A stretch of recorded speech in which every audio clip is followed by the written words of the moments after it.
Oke. Bismillahirrahmanirrahim. Assalamualaikum warahmatullahi wabarakatuh. Alhamdulillah. Wassalatu wassalamu ala rasulillah wa ala alihi wa man wala mabad. Terima kasih pada teman-teman kelas B yang telah hadir di Zoom online meeting untuk pertemuan yang ke-10 ini. Ya, moga-moga kita bisa belajar beberapa hal dalam pertemuan ini terkait studi kasus ya. Nanti ada artikel pilihan juga dan juga pemaparan dan diskusi interaktif lah. Saya kira menarik ini. Kalian juga berlatih kritis lah. Jadi jangan sampai kritis itu hanya ada dalam dosen gitu. Jadi yang berhak kritis itu dosen. Kalau mahasiswa sama mahasiswa kita diam-diaman aja, jangan. Kita minimal punya satu hal lah yang kita sampaikan ya untuk kebaikan teman, untuk hal yang lain. Itu ya. Jadi kita memang orang yang berdampak tadi kan. Sebagaimana tagline kali ini kan berdampak itu apa? Ya kita melakukan sesuatu. Bukan hanya diam atau merasa tidak ada kaitannya kemudian kita tidak melakukan apa-apa. Oke, baik. Sekarang kami persilahkan waktu 5 menit untuk kelompok Abiseva yang di apa namanya oleh sini. Oh, dan juga nanti dua kelompok atasnya menyiapkan pertanyaan ya. Kelompoknya si apa namanya si tadi ya siapa tadi lupa gitu. Yang ini oh ya ketabrak Oppenheimer satu pertanyaan dan wacana satu pertanyaan. Nanti untuk presenter yang kedua yang bertanya dari NASA dan juga dari Phoenix ya. Oke. Baik, silakan Zulhas tolong dipresentasikan 5 menit dan bergantian menyampaikan ya. Ini kayaknya cukup lengkap ini anggotanya datang semua.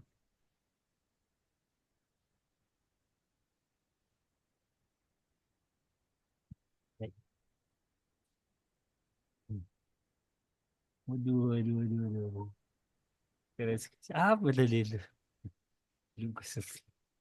Oke, silakan, silakan.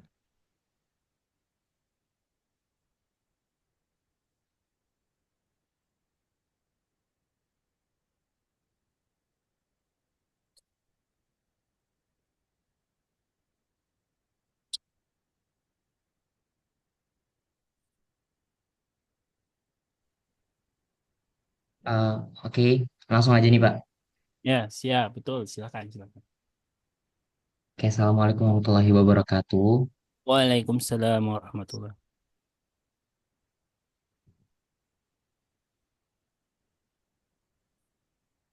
Saya Zulas Nizam Nafis, perwakilan dari kelompok Abisepa. Di bawah saya ada Ahmad Soleh, Rida Rizkiani, Vanessa Yulia. Hari ini saya akan presentasi mata kuliah metode penelitian kualitatif dengan analisis saya berupa PKM artikel ilmiah yang berjudul Perbandingan Regulasi Sukuk di Indonesia dan Malaysia dalam Perspektif Hukum Ekonomi Syariah.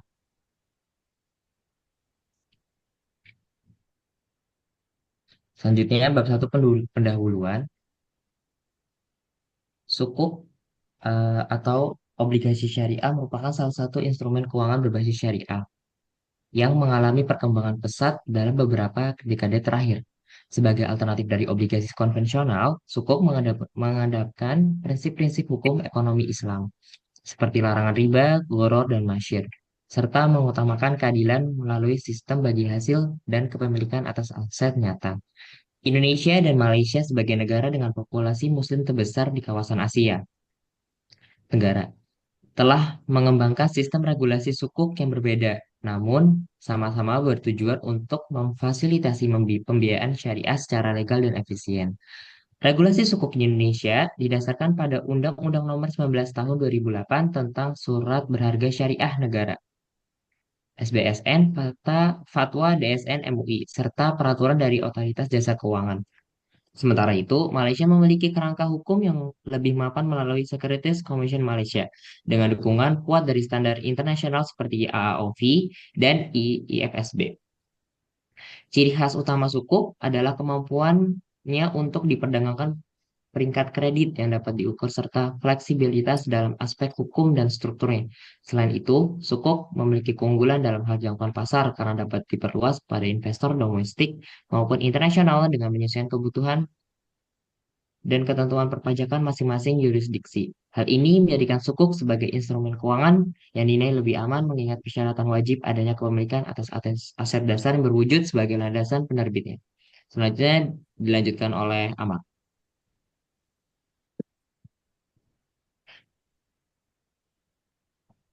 Bisa digeser. Ya.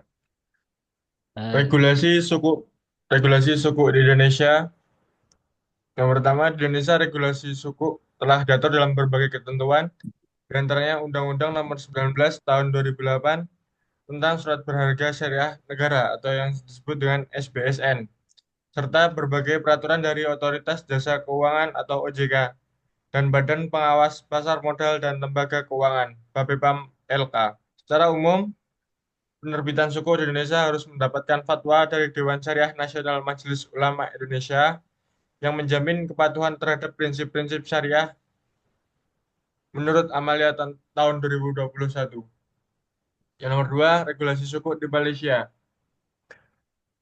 Malaysia dikenal sebagai salah satu negara dengan infrastruktur keuangan syariah terbaik di dunia. Otoritas utama yang mengatur pasar modal syariah di Malaysia adalah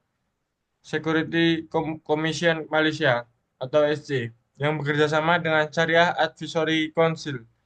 Regulasi utama suku diatur dalam Guidelines on Suku dalam Islamic Capital Market Master Plan.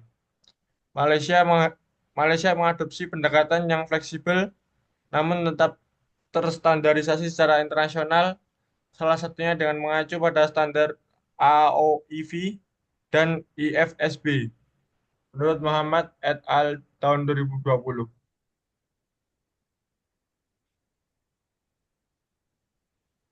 Selanjutnya dibaca oleh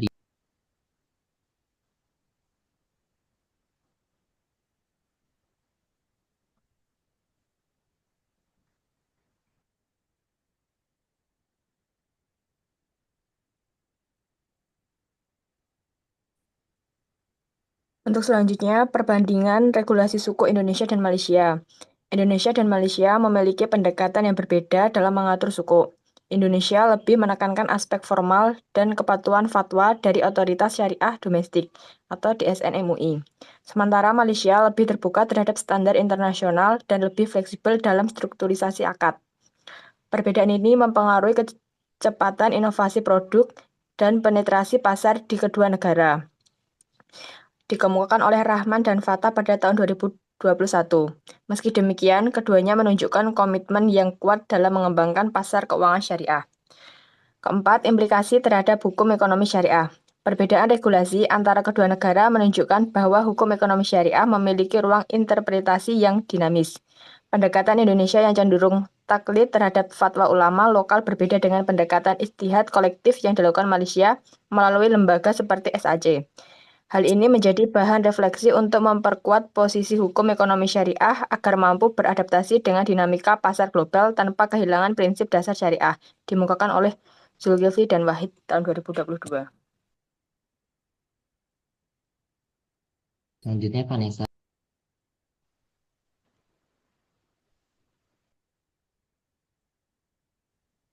Yang kelima, yang selanjutnya ada metode penelitian. Metode penelitian ini menggunakan pendekatan kualitatif studi pustaka atau library research dengan mengumpulkan informasi dari buku, jurnal ilmiah, dan dokumen resmi yang relevan.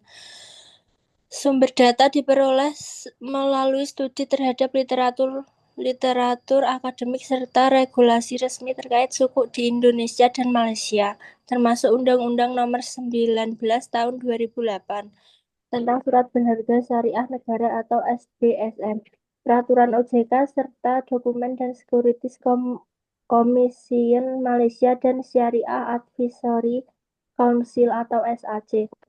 Proses studi literatur melibatkan penelusuran terhadap penelitian terdahulu, peraturan perundang-undangan dan standar internasional seperti AA, OIV, dan IFSB yang berpengaruh terhadap pengaturan suku di kedua negara. Proses studi literatur melibatkan penelusuran terhadap penelitian terdahulu, peraturan perundang-undangan dan standar internasional seperti AAOIV dan IFSP yang berpengaruh terhadap pengaturan suku di kedua negara. Studi ini bertujuan untuk menelaah dan membandingkan kerangka regulasi suku di Indonesia dan Malaysia, sekaligus mengkaji kesesuaian dengan prinsip-prinsip hukum ekonomi syariah. Hasil dari berbagai telaah literatur ini digunakan untuk mengidentifikasi perbedaan pendekatan serta implikasi hukumnya, sehingga dapat diperoleh pemahaman yang utuh mengenai karakter regulasi suku di kedua negara dalam konteks pembangunan sistem keuangan syariah yang berkelanjutan.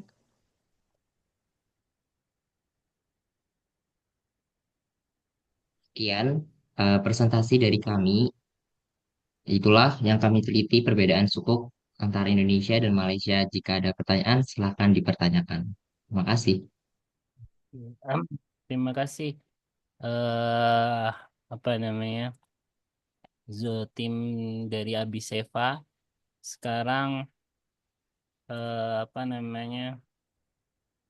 eh kita beri kesempatan dulu ya sebelum saya ke apa namanya ke kelompok ketabrak Oppenheimer bertanya. Ayo, ini tadi ada Rizky tadi. Siapa yang mewakili menanyakan? Halo, ketabrak Oppenheimer.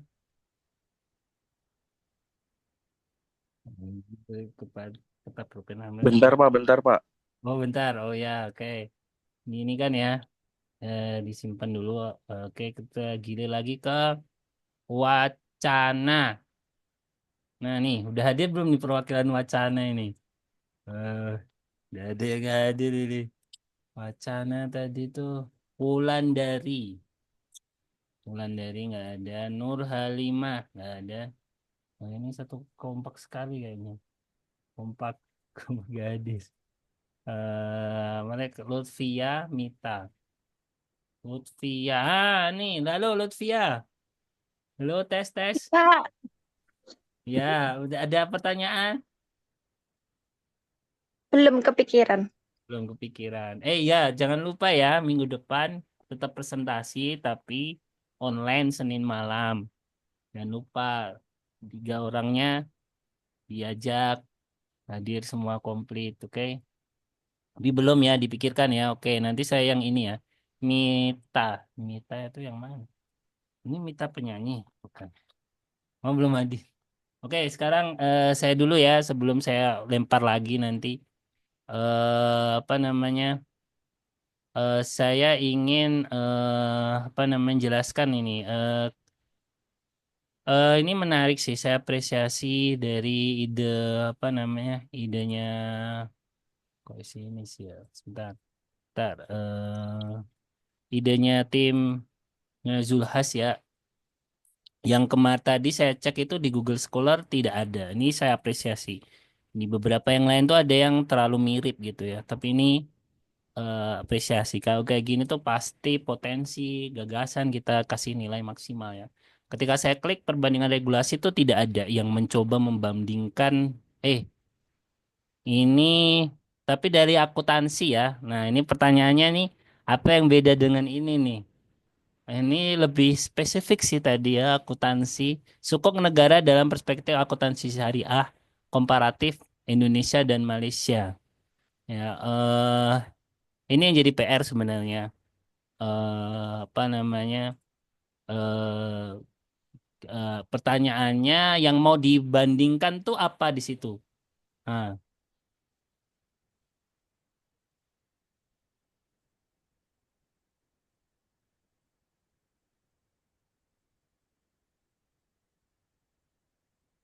halo, nih Zulhas, siapa yang mau menjawab?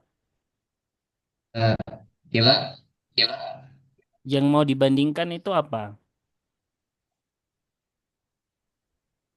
yang niat kami menulis jurnal ini adalah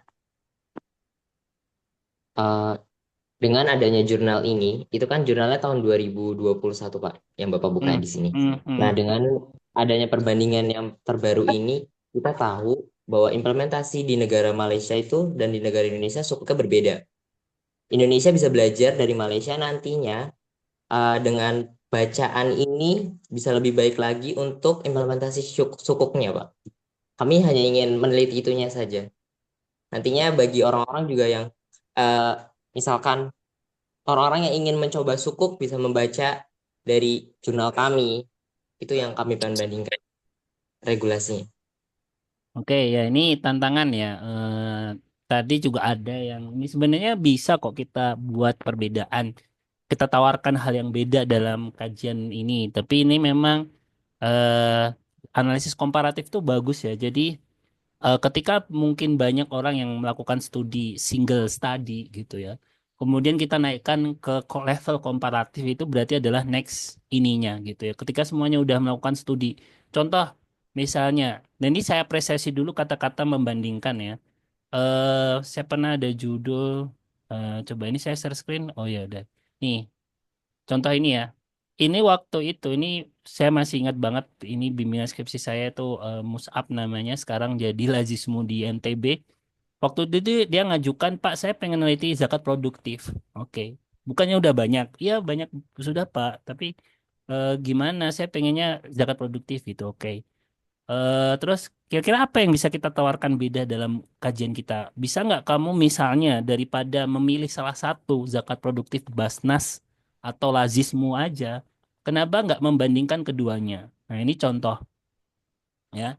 Nah, kemudian kita bandingkan gitu ya. Jadi sehingga kita mungkin belum ada kalau zakat produktif Lazismu A, Lazismu B, Basnas A, Basnas B, oke. Tapi untuk membandingkan misalnya salah satu lembaga zakat milik pemerintah atau yang lebih dekat pemerintah dibandingkan dengan lembaga zakat swasta kayak Lazismu ini baru kali ini. Nah, itu contoh ya. Jadi itu cara salah satu membuat clue yang membuat novelty yang baru. Nah, tapi ini sebenarnya di sini ketika ada analisis komparatif Malaysia ini jadi challenge buat timnya Abiseva ya untuk menawarkan hal yang baru. Kalau ini kan perspektif akuntansi syariah. Kalau kamu bedanya kata-kata perspektifnya ini, kalau perspektif hukum ekonomi syariah. Tapi sebenarnya mungkin bisa diangkat dari isu yang lebih spesifik misalnya. Contoh terkait sukuk hijau misalnya atau green sukuk lah. Kalau ini kan sukuk green sukuk beda. Atau eh, istilahnya adalah bagaimana analisis komparatif eh, sukuk antara Malaysia dan Indonesia dalam kaitannya SDGs ya untuk pengembangan SDGs. Jadi aspek SDGs dari sukuk yang dikeluarkan Indonesia dan Malaysia itu contoh. Jadi itu hal beda kan. Nah, itu contoh ya. Jadi karena kan SDGs itu kan tema internasional ya.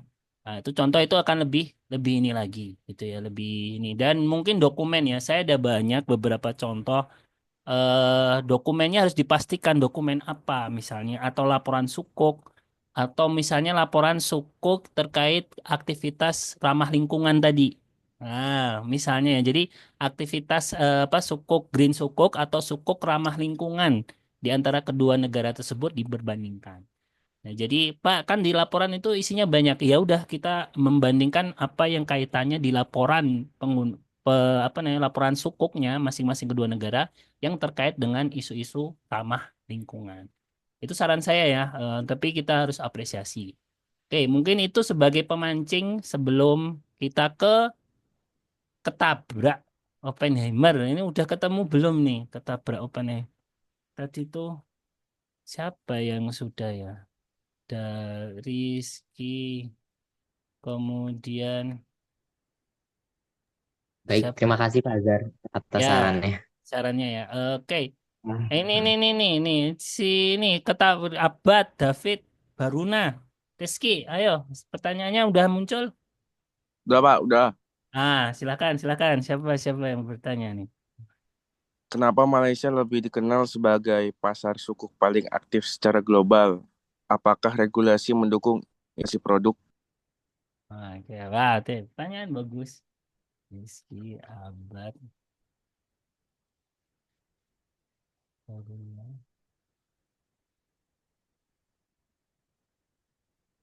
Nah, silakan dijawab. Siapa? Zulhas, Amar, sama siapa? Vanessa ya? Satu orang tuh. Ya, Vanessa atau Rida. Rida kalau perempuan ya. Oke, silakan. Hmm, Rizky. Nah, oke, ini L3 ya, kurang si Abad nih. Abad kemana nih? Oke, bisa dijawab atau disimpan dulu. Kenapa Malaysia? Dari hasil penelusuranmu atau kajianmu, kenapa Malaysia lebih dinyatakan sebagai pasar sukuk yang lebih berkembang gitu ya? Baik, izin menjawab Pak pertanyaan dari kelompok. Ya, ketabrak Oppenheimer. Ya itu. Ya, oke, Mungkin silakan. Oh ya, mungkin silakan karena Vanessa. mungkin karena Malaysia itu lebih terbuka terhadap standar internasional dan lebih fleksibel dalam strukturisasi akad. Karena Hmm, perbedaan itu tuh mempengaruhi kecepatan inovasi produk dan penetrasi pasar di kedua negara, Pak. oke, ya itu jawabannya ya. Oke, sekarang ke kelompoknya Boloramto kan mau presentasi. Kita ke wacana,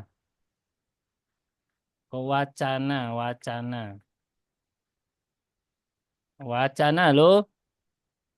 Nah, ini tadi yang hadir itu si siapa tadi ya?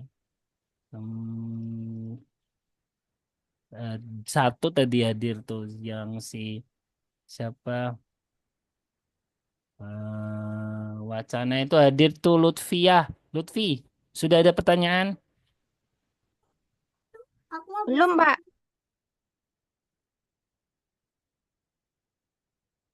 Ya, oke. Nah, kita ya udah. Tapi yang hadir kamu tuh ini mana teman-temanmu ini? Ada Nur Tuh. Halimah ada, Pak. Oh, Nurhalimah ada. Terus berdua. Yang yang lain nggak tahu. Oh ya udah, Nurhalimah. Nurhalimah ada pertanyaan? Belum, kita kasih ini dulu lah, kita absen dulu ya. Satu. Oke. Baik, itu masukan saya dan sebenarnya nanti juga teman-teman kalau membandingkan tuh jangan lupa membuat tabel atau tabel-tabel perbandingan ya. Mungkin salah satu contoh kalau antar negara, sebenarnya saya banyak hal-hal ya tadi perbandingan. Pokoknya kita jangan lupa mengasihkan sebuah tabel perbandingan karena perbandingan tuh diantaranya adalah mencari persamaan dan perbedaan di antara apa yang beda dan apa yang sama.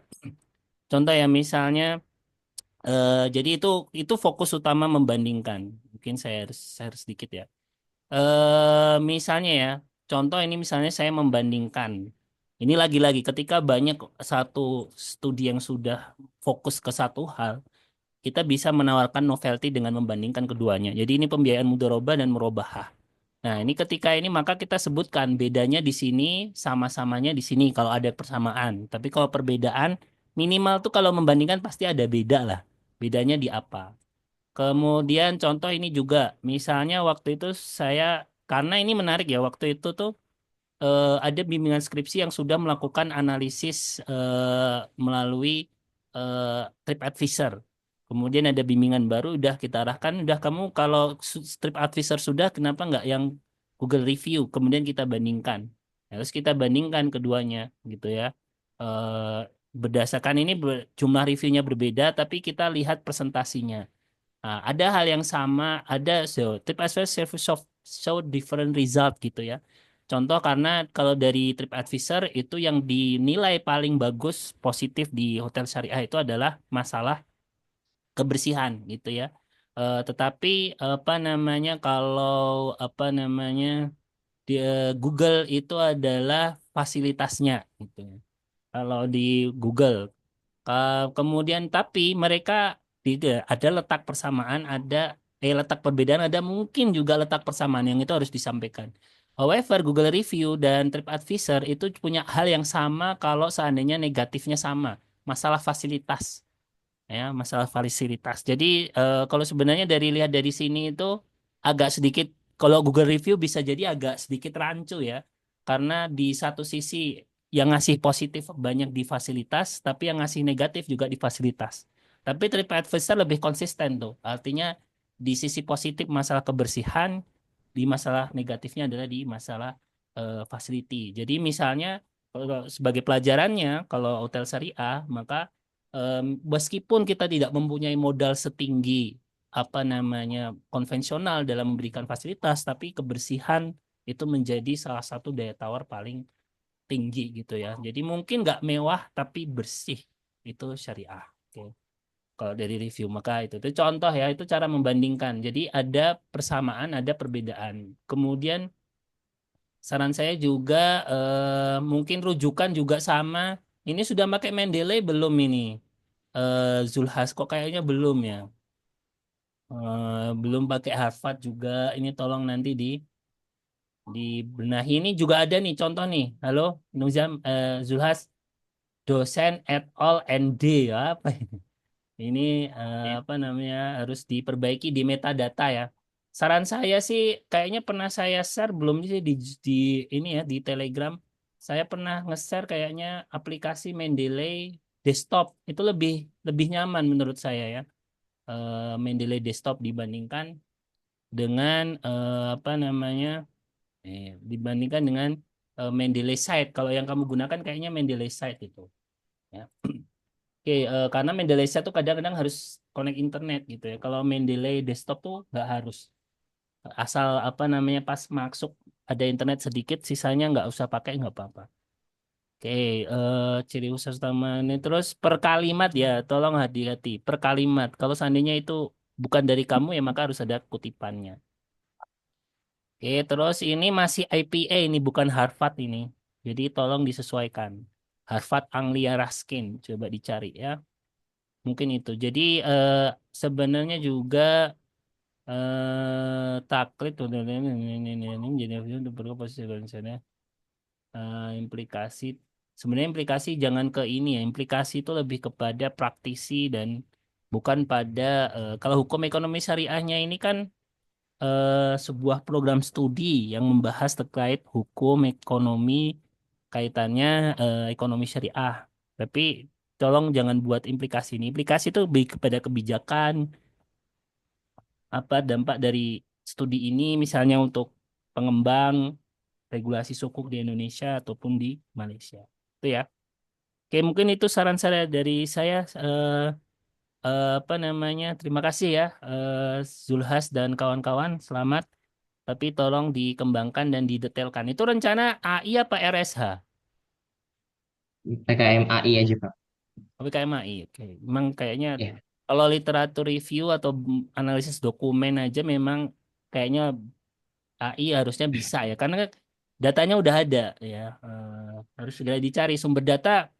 Mungkin saya share satu lah. Saya pernah waktu itu mensupervisi satu artikel ya. Apa namanya di Gisel UMS. Nah, nanti saya share. Menurut saya itu bagus untuk di follow. Waktu itu apa namanya? Sebentar saya share screen.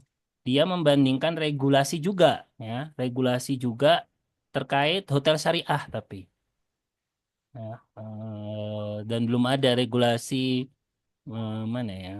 Sebentar, kayaknya bukan di sini di edisi sebelumnya.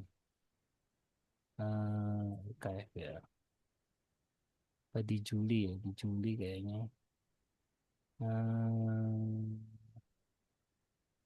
sebentar. Oke, apa di kayaknya Januari. Nah ini nih apa namanya Syariah Manajemen Policy Analysis Islamic Attribute of Destination. Nah ini ada teori yang kita pakai untuk membedah ininya. Jadi kamu juga butuh pedoman ya. Kira-kira yang mau dibandingkan tuh terkait hal apa? Karena regulasi itu kan kadang umum ya, menyangkut semua pasal. Misalnya saya sarankan tadi ya, maksudnya hal-hal yang terkait ramah lingkungan misalnya, itu kamu bisa bandingkan gitu ya. Oke, ini saya apa namanya saya share di grup ya, saya share di grup artikel itu sebagai nanti dibaca-baca dan sebagai pedoman juga. Menurut saya itu juga bagus. Kalau yang lainnya kan lebih kepada persepsi dan sebagainya ya. Kalau ini kepada apa namanya regulasi. Jangan lupa disebutkan bahan regulasinya di metode. Undang-undang berapa disebutkan detail. Baik, terima kasih Zulhas. Sekarang kita ke kelompoknya Virgiawan dan alias Rizky dan siapa tadi? Ketabrak, bukan. Namanya Boloramto. Boloramto. Boloramto. Silakan Boloramto. Coba share screen, saya sudah stop. Saya stop screen. Baik, Pak. Sebentar, Pak. Ya. Komplit ini semua ini. Hadir semua? David. Hadir, Pak. Semuanya, Pak. Lengkap. Lengkap, oke. Alhamdulillah. Jadi nggak harus ini. Oke.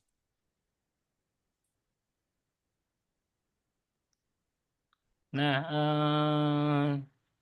Wigiawan, oke, ini hadir.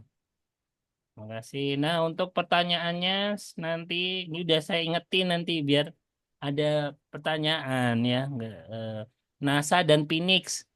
Anissa Almahiroh. Mana saya tanya ini? Anissa Almahiroh. Ini ada nih ketua suku Anissa. Tolong ya teman-temannya. Yuk kita bikin satu pertanyaan buat penampil apa namanya Boloramto sama Phoenix Adinda Arifana Laili. Adinda Adinda. Oh, ada nih Adinda. Halo Adinda. Siap ya. Ini ada Haidar. Sebentar, Haidar nih ke Haidar ini di kelas apa tuh jenengan sini? Haidar ini kelas A ya, kelas Haidar ini kelompoknya ya sama kelas lain boleh juga lah, nanti saya tambahin. Haidar. Dimas ambilnya yang kelas C, sempalan kelas C. Oh ya, Haidar ini Pegasus ya. Kelas A ya, boleh. Sama Haidar, kelompoknya Haidar. Ini Rivaldo. Nah, ada pertanyaan nggak? Kalau mau siapkan juga ya, 3 kelompok tuh. Kelompok apa namanya tuh kan? Nama kelompokmu lali aku, nama kelompok S gitu ya. Haidar Azam, nama kelompoknya apa Haidar? Hilang dia. Oke, baik. Waktu kami berikan 5 menit kepada kelompok Boloramto. Kami persilakan layar. Aku sing rono, Pak, yuk. Ya, silakan dikomunikasikan. Baik semuanya. Assalamualaikum warahmatullahi wabarakatuh. Waalaikumsalam. Kami dari kelompok Boloramto izin menyampaikan hasil diskusi dari kelompok kami dengan tema dari kos ke kasino digital, eksplorasi gaya hidup mahasiswa yang kecanduan judi online. Baik, untuk anggota kelompoknya, saya sendiri, Virgiawan Permata-Ardiansyah. Saya Fieri Huda Pratama. Saya Niko Firmansyah Putra. Dan saya Dava Aditya Araka. Baik, untuk selanjutnya kita masuk ke latar belakang. Perkembangan teknologi digital telah mendorong masyarakat judi online, terutama di kalangan mahasiswa. Perbedaan dengan perjudian konvensional, judi online bersifat tersembunyi, mudah diakses, dan fleksibel. Mahasiswa yang berada dalam fase eksploratif dan rentan terhadap tekanan kerap menjadikan judi online sebagai pelarian dari stres atau masalah keuangan. Aktivitas ini tidak hanya berdampak pada kondisi ekonomi mereka, tapi juga membentuk pola pikir, perilaku, dan gaya hidup, bahkan mulai dinormalisasi dalam pergaulan sehari-hari. Penelitian ini bertujuan untuk menggali lebih dalam alasan keterlibatan mahasiswa dalam judi online serta dampaknya dalam kehidupan mereka. Yang kedua, kita masuk ke rumusan masalah. Bagaimana mahasiswa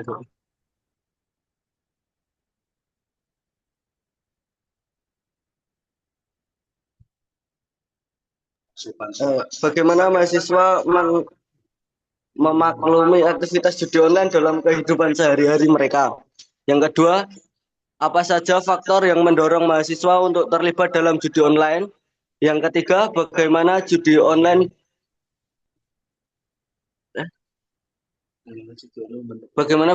membentuk pola gaya hidup mahasiswa, baik secara sosial, ekonomi, maupun emosional. Dan yang keempat, apa dampak kecanduan judi online terhadap kehidupan akademik, relasi sosial, dan kondisi psikologis mahasiswa. Dan yang kelima, bagaimana mahasiswa yang kecanduan judi online menyikapi dan menghadapi kecanduan tersebut. Dan yang selanjutnya akan diteruskan oleh Niko.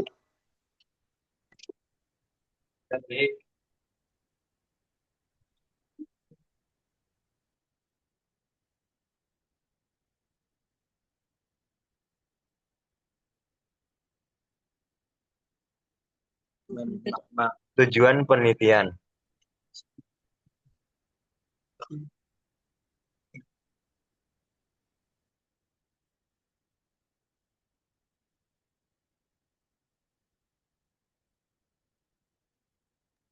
Tujuan penelitian. 1.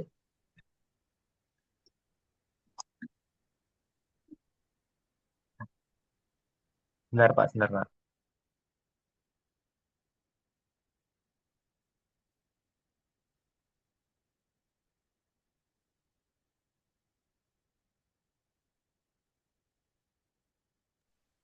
Tujuan penelitian yang pertama, memahami makna yang diberikan mahasiswa terhadap aktivitas judi online dalam kehidupan mereka sehari-hari. Yang kedua, mengidentifikasi faktor-faktor yang mendorong mahasiswa terlibat dalam judi online. Yang ketiga, mengeksplorasi bagaimana keterlibatan dalam judi online untuk membentuk gaya hidup mahasiswa, termasuk aspek sosial, ekonomi, dan emosional. 4. Menganalisis dampak kecanduan judi online terhadap kehidupan akademik, hubungan sosial, dan kondisi psikologis mahasiswa. Yang kelima, menggambarkan cara mahasiswa menyikapi dan merespon kecanduan terhadap judi online dalam kehidupan mereka.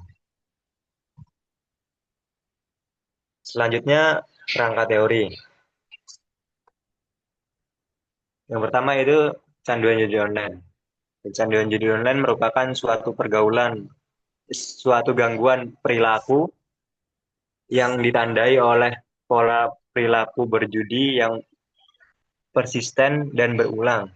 Meskipun individu tersebut mengalami konsekuensi negatif yang signifikan, berbeda dengan judi konvensional. Aksesibilitas dan anonimitas yang ditawarkan oleh platform online mempermudah individu untuk terjerat dalam siklus kecanduan. Beberapa teori mencoba menjelaskan mekanisme kecanduan ini, antara lain teori operant conditioning yang menekankan peran penguatan positif dan negatif dalam mempertahankan perilaku berjudi, serta teori kognitif behavioral therapy atau CBT yang berfokus pada peran pikiran dan kepercayaan yang salah dalam memicu dan mempertahankan perilaku berjudi. Penelitian sebelumnya menunjukkan bahwa faktor-faktor seperti stres, depresi, dan masalah keuangan dapat meningkatkan resiko kecanduan judi online. Terus selanjutnya kita berikan ke Ferry. Yang selanjutnya, kerangka teori. Gaya hidup mahasiswa. Gaya hidup mahasiswa merupakan suatu pola perilaku, kebiasaan, dan nilai-nilai yang membentuk kehidupan sehari-hari mereka.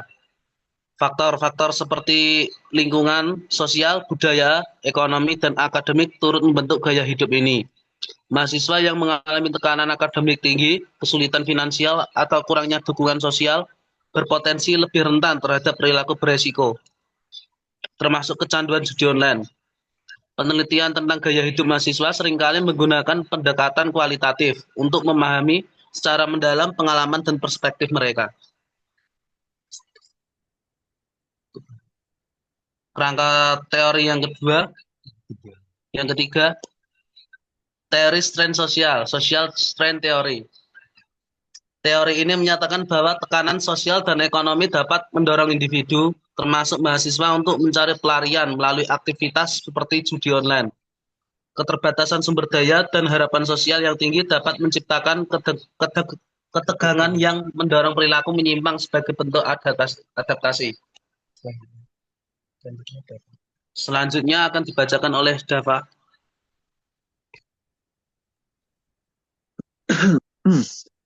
Selanjutnya ada metode penelitian. Penelitian ini menggunakan pendekatan kualitatif dengan paradigma interpretatif. Paradigma interpretatif dipilih karena penelitian ini bertujuan untuk memahami makna dan interpretasi yang diberikan oleh mahasiswa terhadap pengalaman mereka dengan judi online dan bagaimana hal tersebut membentuk gaya hidup mereka.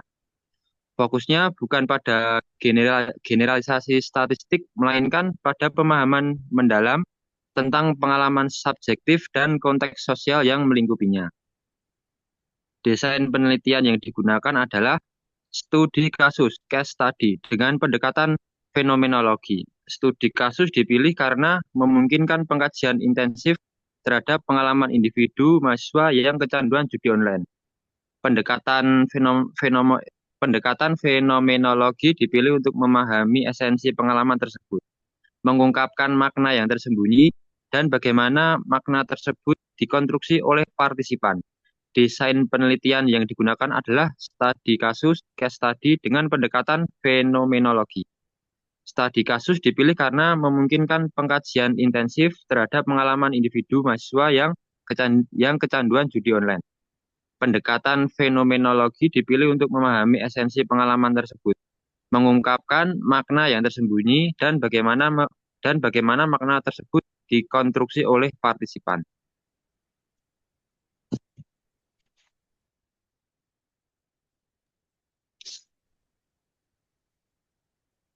Baik, silakan yang ingin mengajukan pertanyaan bisa Baik. untuk daftar pustakanya. Ya, cukup bagus sih ya. Jadi saya jadi banyak inspirasi terkait online gambling. Oke, kan namanya kalau Inggrisnya online gambling ya. Suatu keresahan yang bagus. Emang banyak itu sebenarnya itu nyarinya gimana? Datanya itu nyarinya gimana nanti? Wah banyak Pak, saya sumber datanya kan orang yang mengalami kecanduan tuh gimana kalian taunya tuh? Terus, oh ini Pak sasarannya. Ya mungkin dimulai dari teman-teman sekitar Pak. Dari Udah ya berapa kali kamu pernah ini gitu ya, top up atau tadi ada indeksnya ya yang kamu ini kan ya? ya, Oke. Tapi kayak gitu nanti tersinggung nggak mereka?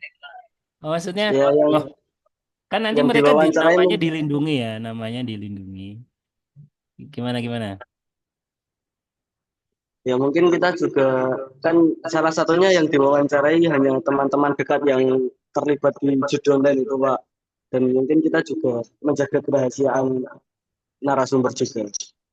Oke. Baik, sekarang saya jangan saya dulu lah, yang mahasiswa yang lain tuh, ini sebenarnya tema menarik. Apakah misalnya perempuan ada yang juga, ini menarik kalau misalnya juga ditarik gender juga boleh. Apakah sebenarnya fenomena judi online ini hanya untuk laki-laki? Apa sebenarnya perempuan juga ada? Karena kelompok setelahnya itu kelompok perempuan semua kalau nggak salah ya. Kelas B. Silakan wacana dan wacana tadi wacana dan NASA wacana udah ada yang NASA dan Phoenix. NASA Anissa. Nanti ada halo Ya, Anissa. Pak. Ya, Pak Adir. Pertanyaannya ada. Ini Pak, terkait penelitian ini nanti tuh kira-kira apakah ada kayak solusi atau apa ya alternatif agar mengurangi kecanduan judi online yang bukan kayak yang udah ada sebelumnya. Kalau yang udah ada sebelumnya itu kan misal mungkin direhabilitasi pakai menjauhkan dari gadget atau semacamnya, ataukah apakah nanti kelompok ini mau buat solusi yang baru yang sekiranya bisa lebih efektif gitu. Coba. Oke, bagus. Pertanyaan yang sangat bagus sekali. Silakan, tim Boloramto. Gitu kan. Sebentar, Pak. Diskusi bentar ya, Pak. Oh ya, disusun. Boleh disimpan dulu ya. Pertanyaannya itu cukup jelas lah. Apakah nanti akan intinya menarik. Bahkan mungkin penelitiannya juga solusi rehabilitasi kecanduan online itu juga menarik menurut saya ya. Kalau seandainya itu jadi kajian, kalau kayak gitu mungkin kamu nanti anggota yang bisa masuk tuh teman-teman psikologi tuh. Menarik lah. Misalnya seandainya ada rehabilitasi tadi ya. Ada beberapa, tapi menarik itu tadi pertanyaannya si kelompok NASA ya. Kalaupun itu sudah ada praktek rehabilitasi, mencoba mengobati kecanduan online, tapi belum ada studi yang membukukan, itu menarik sebenarnya. Bisa pendekatan studi kasus dan pendekatan yang lainnya. Fenomenologi juga bisa. Intinya bisa diangkat itu. Oke, ke Phoenix, Adinda, Laili, dan Bisa Dinda, bertanya, Laili. Pak. Eh, si. Oh, jadi ada. Oh iya. Oh ada. Dapat juga Sebentar. bertanya, Ini Pak. dulu yang ada daftar dulu. Andida Arifana nanti tak kasihkan ke Hafiz. Ya, oke. Adinda. Memang ini temanya cukup ini ya, cukup trending ya. Menurut saya juga peluangnya besar juga. Dinda Arifana kelompoknya NASA ada pertanyaan? Andinda, Laili. Boleh menjawab, Pak? Oh, udah siap jawabannya. Oke, silakan. Izin menjawab hasil diskusi dari kelompok kami. Untuk sebelumnya kami di sini mengangkat tentang eksplorasi gaya hidup. Jadi lebih ke siklus mahasiswa yang pecandu judi online, siklus kehidupan mahasiswa tersebut. Bagaimana dia alurnya dari sebelum dia kena judi online, mengapa bisa jadi kena judi online dan dampak dari judi online tersebut. Jadi untuk solusi ke depan untuk agar tidak kembali ke judi online, mungkin kita kaji dulu lebih dalam tentang mengapa penyebabnya jika mahasiswa itu bisa terkena canduan judi online. Kita gali lebih dalam apa penyebabnya. Mungkin kami bisa mencari, insya Allah bisa mencari jalan keluarnya dari situ. Oke, apa namanya Mungkin bagus. Tapi dengan kita dekati pelaku canduan judi online tersebut dengan kegiatan yang positif. Mungkin seperti itu hasil diskusi dari kami. oke, apa namanya? Ini menarik ya. Saya jadi juga tertarik ini tentang online gambling banyak sebenarnya. Ketika kita urutkan dulu, nanti Hafiz juga dapat giliran. Tapi ke Phoenix dulu. Phoenix, ini hadir semuanya. Ada yang bertanya? Phoenix, Fitri. Kalau nggak ada ya udah saya alihkan ke yang lain ya. Ya, Dinda ya kita kasih nilai 1 aja. Sebentar, 1. Pak. Oh, tajam guys berempat. Satu pertanyaannya aja. Kalau enggak, saya agak sedikit geser ke Haidar. Haidar ada pertanyaan enggak kelompokmu nih? Kelompok nyempil. Haidar tuh kelas nyempil di kelas A. Haidar, Azam, Raivaldo, Noval, Maidiana, Ilham. Haidar tadi ada. Maidiana. Nggak ada Noval. Ini Haidar cuma Pak, udah ya hadir. Kamu mau nanya gak? Ayo, ada pertanyaan nggak? Sebelum ke Hafiz saya, pertanyaannya apa? Loh, hadir toh. Ya wes hadir toh. Ada komplain gak ini kayaknya? Bentar, Oh, Pak. iya, Bentar, Pak. Oh, Lagi bentar. ini dah, cari pertanyaan. Kamu Phoenix juga pelaku bentar, judi Pak. online apa enggak? Alhamdulillah Revado, enggak, Pak. Haidar, Noval, Haidar Pak, Noval, Haidar pelaku Pak. Noval hadir. Madiana mana? Nah, nggak hadir kan Madiana ya? Oke. Ya udah yang sudah siap dulu ke Hafiz. Berarti ada 3 kandidat pertanyaannya. Hafiz, silakan pertanyaannya tadi. Udah ada Pak, udah ada Pak. Ya izin Baik. Pak masuk habis Oh, Hafiz dulu, dari Hafiz sahabat dulu, juga. Hafiz dulu. Ya, silakan Hafiz. Ini kan kita tadi udah dengerin dari teman-teman Boloramto mengenai judi online ya Pak. Nah, Ya. yang saya mau tanyakan itu dari kelompok itu apakah bisa memberikan inovasi sosialisasi mengenai judi online yang mungkin bisa diterima oleh mungkin kalau kita konteksnya mahasiswa bisa diterima dengan apa ya Pak? Dengan friendly, dengan bisa penangkapan yang persuasif gitu Pak. Apakah akan ada inovasi baru seperti itu Pak dari tim Boloramto untuk sosialisasi mengenai judi online itu Pak? Itu Pak. Silakan. Silakan dijawab salah satu perwakilan Firgiawan, Fieri, Boloramto. Pertanyaan Hafiz. Sosialisasi atau gimana? Ini Lutfi nggak hadir ini, Hafiz. Oke. Yang kalau join ya, tapi karena nggak ada, kita kasih nilai 2 buat Rahul, Hafiz, sama Saiful tadi ada ya. Oke, jawabannya atau masih disimpan dulu? Sebentar, Pak. Udah ya, disimpan ya. Oke, simpan dulu intinya. Ini kemudian ke Haidar, tadi Haidar katanya ada. Ya Pak, Apa pertanyaannya? pertanyaannya cara menangani kecanduan judi online Pak. Maksud baik, pertanyaannya gimana? Oh, caranya. Oh, siapa yang kecanduan, Haidar? Oh, ya udah. Ada Pak. Waduh. Oh, ya udah. Ini yang nggak hadir Madiana ya. Oke. Kasih 2 lah, 2 2. 5 Pak, 5. Lima pun agak lengkap pun Madiana nggak hadir. Oh. Oke. Terus 2 jam. Ini kan buat tambah nilai UTS. Kemudian itu ya cara ini apakah mau ada sosialisasi juga terkait judi online, sosialisasi penanganan atau sosialisasi program bahaya literasi ya, literasi judi online. Terus tadi kayaknya yang perempuan ya. Gimana yang perempuan nih? Kelas malah sebenarnya kalian pernah bertanya sih kalau perempuan sebenarnya ada yang kecanduan judi online juga nggak? Andinda, Alaili, kayaknya lengkap ini. Ada pertanyaan?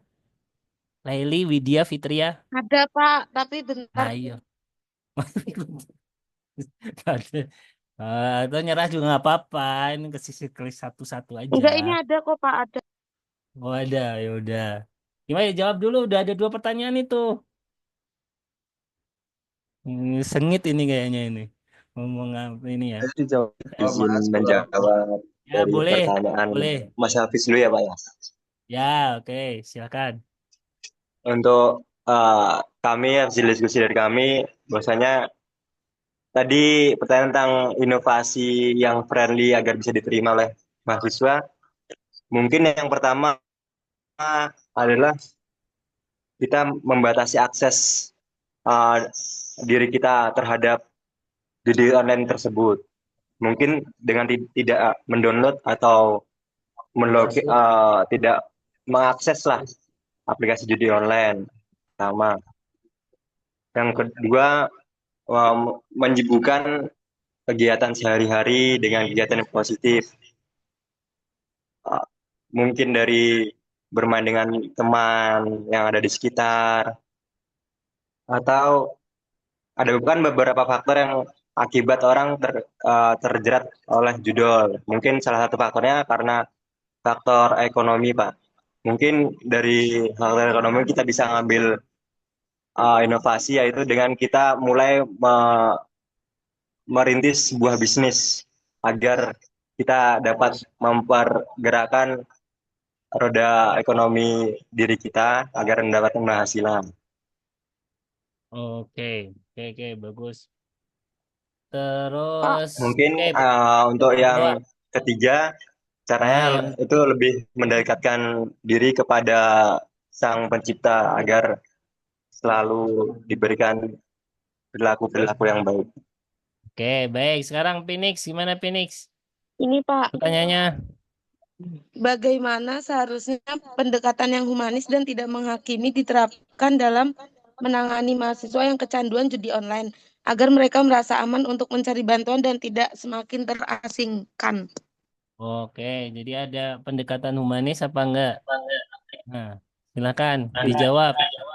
Izin menjawab, Ya, pendekatannya itu mungkin kalau kita menemui teman kita yang kecanduan judi online, mungkin kita rangkul, kita ngobrol, ajak ngobrol, diajak kegiatan positif, Mbak. Mungkin kan beberapa dari orang kejadian judi online itu karena tidak ada aktivitas dan ingin mencoba hal yang baru. Oleh karena itu, apabila kita tahu, kita dekati dia agar tidak mengakses judi online tersebut. Seperti itu. Mungkin ada oke. feedback. Ya, baik, terima kasih. Sekarang giliran saya. Udah. Nanti saya ada kan nggak ada materi nih, tapi ini bagus sebenarnya ya. Tapi menurut saya ada beberapa isu yang menurut saya terlalu banyak fokusnya ya. eh ini saya cari di ini ya sebenarnya ada yang agak mirip ya permainan judi online dan kajian sosiologi perilaku menyimpang di perguruan tinggi. Ini ada nih yang tahun 2022 ya. Dianggap sebagai perilaku menyimpang. Kemudian pertarungan simbolik. Ini kadang-kadang simbolik, ada simbolik, dampak, dan sebagainya. Kemudian, tapi ini menarik kalau di diskusi internasional cukup sudah mulai dapat perhatian ya online gambling itu. Tadi saya cari di Scopus itu ada 200. Ini memungkinkan juga untuk kajian bibliometrik ataupun sistematik literatur review terkait online gambling dan mungkin kita bisa merumuskan suatu solusi dalam pendidikan Islam atau solusi yang dekat dengan Islam menyikapi hasil data-data terkait hal ini gitu ya. Kemudian apa namanya? Contoh ini juga saran saya sih bisa nggak tim itu lebih lebih spesifik ya. Contoh ini ada contoh artikel ya. Ini nanti saya share gitu ya. Apa namanya nanti colong ditelusur kalau bisa diakses jurnalnya itu lebih bagus. Ini lebih lebih spesifik dampak dari pendidikan keluarga terhadap adiksi permainan gambling. Dia pakai struktural age ada ininya. Tapi intinya dia ada isu spesifik ya, family education. Kalau tadi misalnya Virgil kelompoknya solusi-solusi tadi ya, di antara menghindarkan adalah apakah benar impact dari kondisi ekonomi atau kondisi pengangguran atau kondisi nggak banyak teman gitu ya. Apa istilah psikologinya saya kurang tahu. Dia kurang berbaur dan sebagainya itu malah cenderung lebih kecanduan gambling online atau online gambling atau hal yang lebih spesifik lain gitu ya. Itu akan lebih spesifik, itu lebih bagus menurut saya, tidak terlalu luas. Kalau kamu kan tadi luas banget, ada faktor-faktor macam-macam. Coba isu tertentu atau misalnya tadi disebutkan mendekatkan diri kepada Allah Ta'ala misalnya. Apakah misalnya dengan apa namanya tingkat keberagamaan atau tingkat religiusitas. Nah, menarik sebenarnya pengaruh religiusitas terhadap online gambling misalnya. Seharusnya semakin religius semakin nggak gambling, tapi kan itu hipotesis awal ya. Kita harus membutuhkan data. Ya, misalnya kita harus tanya kan, kamu sholat berapa kali? Oh, nggak pernah sholat. Pantesan gambling terus gitu ya. Tapi harus didirikan data. Misalnya pengaruh religiosity terhadap perilaku gambling, keaktifan mahasiswa misalnya ya, berorganisasi misalnya, itu juga penting menurut saya. Itu isu-isu penting, lebih spesifik. Jadi angkat aja spesifik kemudian dibuktikan dalam data, baik mau pendekatan kualitatif fenomenologi atau lewat kuantitatif gitu ya. Kemudian kalau yang satunya ini menarik juga, ini mirip banget. Ini malah bisa ininya. Kemunculan online gambling dan dampaknya kepada mahasiswa. Ini. Ini mirip banget dengan satu rumusan masalahmu itu kan. Tapi ini di Spanyol. Nah, ini menarik untuk misalnya kita baca dan mungkin kita bisa tiru. Kalau internasional saya kira nggak masalah sih. Jadi apa namanya? Kalau internasional nggak masalah. Tapi kayaknya pakai bahasa Spanyol ini. Nanti pakai AI untuk menerjemahkan. Tapi intinya ini menarik lah ya, apa namanya, terkait adiksi tadi, dan mungkin solusi-solusi Islam. Tadi menarik sebenarnya, ada pertanyaan dari kelompok tadi ya, apakah sudah pernah ada semacam kegiatan rehabilitasi kecanduan judi online, tapi mungkin belum ada yang membukukan dalam sebuah studi. Itu ya masukannya ya, jadi tolong dispesifikkan lagi lah isu yang diangkat. Jadi tidak sebanyak itu faktor-faktor ya, jangan faktor-faktor. eh, Kita angkat aja salah satu faktor tertentu gitu ya. Di antara orang yang bisa menghindarkan orang dari judi online dan apa yang bisa mendekatkan ke judi online, misalnya pengangguran dan latar belakang agama misalnya. Atau ke religiusitasnya, religiusitas dan kepengangguran. Pengangguran atau aktivitas lah, apa namanya mahasiswa itu kalau nganggur itu rebahan, macam-macam lah itu. Ini enggak, kalau orang sibuk harusnya mungkin nggak sempat gambling gitu ya, tapi kita nggak tahu gitu. Oke, intinya gitu. Kalau ini education, intinya sebentar, ini menarik kalau kita baca hasilnya ya. KKK to explore the optimal context lagi. Ini udah ada penghasilan kesimpulan misalnya, ada nggak? Eh, Conclusion. There is a distinct pattern gambling behavior addiction risk across various. Jadi setiap lintasan kelompok tahun itu berbeda dampak adiksinya ya. Younger people may be more susceptible because of things like less impulse control and more risk-taking behavior. Lebih mudah, lebih banyak, lebih gila lagi lah. Well, elderly people may be more susceptible because of other things like boredom and financial strains. Further, it is evident that education play crucial roles in gambling problem. Jadi edukasi itu ini, the risk. Jadi edukasi itu punya pengaruh dalam perilaku gambling. Semakin teredukasi semakin enggak.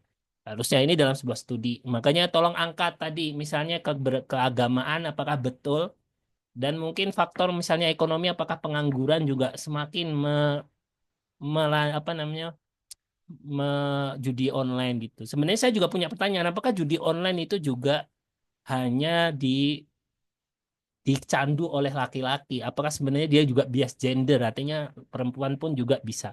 Atau justru hal-hal apa yang mempengaruhi perempuan berperilaku judi online dibandingkan dengan si laki-laki? Apakah sama? Apakah beda? Itu juga sebuah pertanyaan yang menarik. Oke, mungkin itu saja ya hari ini. Nanti yang lainnya saya tanya jawab apa namanya terkait materi hari ini ya.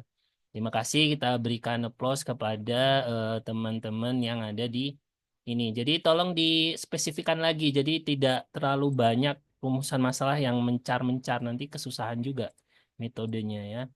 Baik, Pak. Oke, jadi apa malah hal yang ini? Bagaimana mahasiswa sebenarnya kalau lihat dari tujuan dan rumusan ya, ini memaknai ini aneh menurut saya. Memaknai, kita maknai sebagai sebuah perjalanan hidup. Pertanyaan yang ini, kalau ini mungkin relevan, tapi lagi-lagi ini terlalu umum. Kenapa nggak dispesifikkan? Lebih ke kuantitatif nggak apa-apa, tapi lebih kepada apakah faktor religiusitas atau keagamaan mempunyai pengaruh dalam perilaku judi? Apakah keadaan tidak menganggur juga mempengaruhi ini? Itu mungkin juga dampak kejaduan juga boleh. Bagaimana? Ya ini juga aneh ini. Bagaimana mahasiswa yang kecanduan ini menyikapi? Lah kalau dia belum tobat gimana nyikapinya? Ini yang sudah tobat apa yang belum tobat nih? Yang nomor 5 ini. Yang kedua menyikapi kecanduan. Ya saya sikapi dengan semangat gitu. Ini juga mungkin kalau isunya terkait orang pencandu judi yang sudah tobat menarik lagi, tapi judul penelitian kan sudah beda kan. Misalnya apa namanya, sembuh dari kecanduan judi online, sebuah perjalanan inspiratif dari Virgiawan. Nah, misal kan menarik. Atau sebuah perjalanan studi kasus dari komunitas pemuda cinta apa? Cinta masjid atau apalah, mungkin bisa. Ya, atau peran komunitas dalam menyembuhkan temennya yang kecanduan judi online. Nah, itu beda lagi. Tapi nomor 5 ini saya agak paham maksudnya ini ya. Dia kecanduan bagaimana orang kecanduan kok menghadapi. Kalau dia sembuh berarti dia sudah menghadapi. Kalau dia belum sembuh ya kan berarti gak ini ya. Yang lainnya masih relevan lah. Nah, 1, 5 ini agak ini. Oke, itu ya. Sama rujukan jangan lupa ya. Teori kalau kualitatif itu sebenarnya makan cukup bebas sebenarnya. Intinya ada landasan-landasan lah. Studi-studi sebelumnya ini belum ada, belum banyak nih. Studi sebelumnya sehingga studi ini tuh beda sama yang lain. Ini sepertinya sudah Harvard tapi masih sangat sedikit rujukannya dan kalau bisa besar kecil ya, besar kecil. Oke, ini menarik. Nah, partisipannya ini bagus juga mahasiswa yang menempuh di pendidikan tinggi, mengakui dirinya kecanduan judi online, berpartisipasi, menandatangani informed consent, wos, ngeri juga ini. Tapi ini studi psikologi dan lain sebagainya gitu ya. Oke, studi ini, nah ini belum ada sintesisnya ini. Beda studi ini dengan yang lain. Ini makanya kita harus perjelas itu. Mau dampak ke keberagamaan atau lingkungan mahasiswa yang tidak nganggur tadi. Nah, di pendahuluan juga tolong perbanyak rujukannya. Baik, mungkin itu ya. Sekarang kita ke materi hari ini ya. Jangan lupa dikunjungi spadanya ya. Spada spada ininya. Ada apa namanya materi ya. Ada materi, ada presensi juga. Jangan lupa dikerjakan apa namanya presensi kehadiran dan juga ini. Oke, nah sebelum kita akan belajar tentang studi kasus ya. Ini menarik menurut saya juga studi kasus bisa ini studi kasus untuk digunakan dalam model penelitiannya si Virgiawan dan kawan-kawan gitu ya. Nah, studi kasus itu intinya adalah sebuah apa namanya suatu riset yang meneliti single atau beberapa contoh, tapi sebenarnya kekuatan studi kasus itu extensive data collection. Mirip kita mengungkap kasus, kayak polisi lah mengungkap kasus, ya.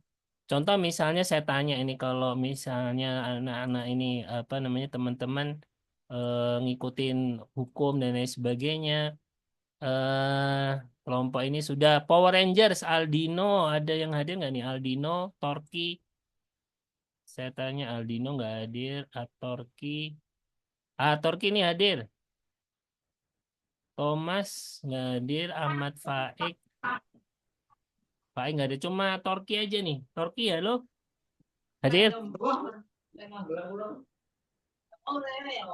Pate Ulawana beda lagi nih.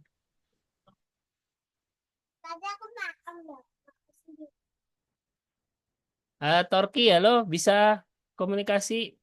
Ya udahlah kalau ada ini kan ya udah mungkin lagi sibuk kita kasih nilai 1. Oke, kita ke yang lain. Kelompok lain. Barbro Siti Akila. Ini ada Vanessa Safi. Ini Vanessa siapa ya? Vanessa 065. Hadir Vanessa kayak Vanessa yang lain ya. Oke, kita lewatkin Fufu Fafa. Gibran ya ini Roni. Ini ada nih Roni, Oriza, Adir, Nabila. Saya tanya di antara ketiga ini, untuk polisi atau penegak hukum bisa menetapkan status seseorang menjadi tersangka, kira-kira berapa alat bukti yang dibutuhkan?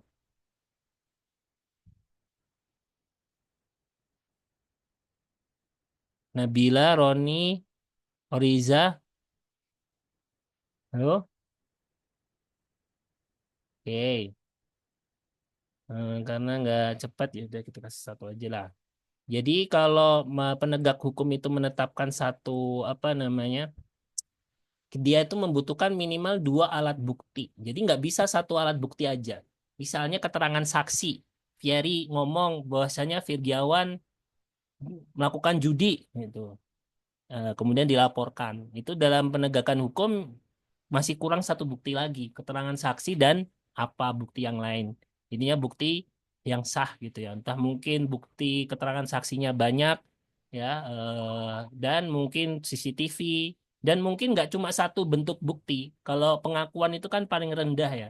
Misalnya ada CCTV yang menunjukkan Virgiawan buka situs judi online misalnya. Itu jadi udah Fieri bilang dia pelaku, CCTV juga menguatkan. Itu udah dua bukti yang menunjukkan bisa mentersangkakan Virgiawan sebagai pelaku judi. Nah, itu contoh. Jadi itu ekstensif, macam-macam. Jadi contoh dan studi kasus ini contoh untuk sesuatu hal yang kasus ya. Dan kasus ini sebenarnya menurut saya tidak hanya negatif. Positif tuh juga bisa. Misalnya apa namanya, Rizky itu orang yang sering tahajud di antara teman-teman yang lain. Itu kan suatu kasus ya. Itu orang yang sering tahajud, kemudian kita studi kasuskan apa yang membuat dia bisa tahajud tiap malam misalnya. Itu juga boleh. Jadi menurut saya tidak hanya selalu yang identik dengan negatif ya. Contoh misalnya mahasiswa yang punya masalah membaca, sesuatu yang unik misalnya pelajaran cocok tanam, kemudian sekolah swasta atau bahkan sekarang itu namanya homeschooling dan lain sebagainya, itu contoh hal-hal yang patut di studi kasuskan. Nah, jadi studi kasus itu kemudian membuat kita tuh benar-benar memahami seutuhnya. Kalau kita lihat di sini jam pada dasarnya di dalamnya itu ada banyak komponen yang membentuk gitu ya. Kemudian ini contoh, dan kasus itu bisa lebih dari satu. Ya, ini A, B, C misalnya ya. Misalnya contoh kita studi kasus 3 BMT yang bangkrut atau yang didemo oleh nasabahnya atau yang mengalami gagal bayar, BMT A, B, C. Kemudian kita jadikan studi kasus. Tapi lagi-lagi tantangannya sumber data ya. Mereka bisa memberikan data terkait apa yang terjadi sehingga lembaga keuangan mikro syariah itu kemudian bangkrut, sehingga apa yang menjadi pelajaran diantaranya. Gitu ya. Oke, nah kita langsung ke ini macam-macam. Bisa baca, kita ambil contoh. Nah, kadang-kadang yang di soal itu kan ada contoh ya, pilihan gandanya. Nah, ini contoh. Nah, ini bisa ya, rural tourism. Jadi, desa wisata terkait kebijakan yang bisa dilakukan dalam menjaga kelokalan, spesifikasi kelokalan yang spesifik, dan juga apa namanya, pengembangan sosioekonomi yang berkelanjutan. Sebuah studi kasus di Valley of Kings. Jadi satu desa tertentu dijadikan topik gitu ya. Makanya satu BMT aja bisa. Satu kasus tadi ya mahasiswa, atau judi online di mana kalangan mahasiswa atau anak SD di sekolah mana itu bisa. Ya, atau misalnya saya nggak tahu ya apa, studi kasus kepada, nah ini menarik kalau misalnya isu-isu pengangguran ya, mungkin lebih ke fenomenologi. Menurut saya ya berarti studi kasus orang anak-anak apa namanya, mahasiswa yang menganggur, mahasiswa, atau misalnya gini, contoh agak lebih spesifik ya, judi online di tengah mahasiswa yang nggak lulus-lulus, istilahnya apa ya itu, mahasiswa semester tua. Apakah mereka terjangkit karena judi online? Nah, itu juga menjadi sebuah apa namanya, pertanyaan menarik untuk dikaji. Bisa jadi yang menghambat mereka lulus ya kecanduan judi online misalnya. Ya, jadi satu studi kasus, tapi kita sematkan bukan di tempat, tapi karakteristik dari orangnya, yaitu orang yang menganggur, semester-semester tua, kemudian anak yang mungkin merantau. Nah, misalnya, apakah status perantauan itu juga membuat orang lebih candu online dibandingkan mereka yang hidupnya bersama orang tua atau didampingi oleh orang tua? Itu contoh juga salah satu pertanyaan. Oke, tapi lebih spesifik, lebih bagus gitu ya. Oke, itu contoh. Nah, jadi bisa satu, dan ini contohnya di sini ya. Metodologi yang dipakai di sini adalah studi kasus dari aktivitas turis di desa wisata. Kalau tadi berarti kan studi kasus terhadap aktivitas mahasiswa pecandu judi online. Ya.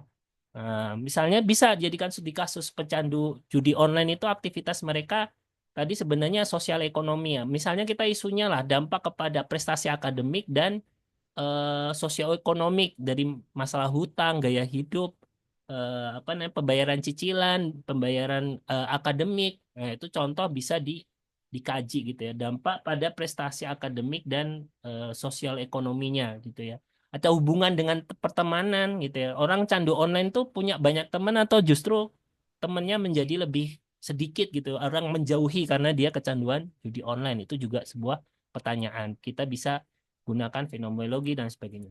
Dan studi kasus juga bisa lebih dari satu tempat. Jadi misalnya tadi bukan hanya satu orang ya, sebenarnya 10 orang atau beberapa kampus.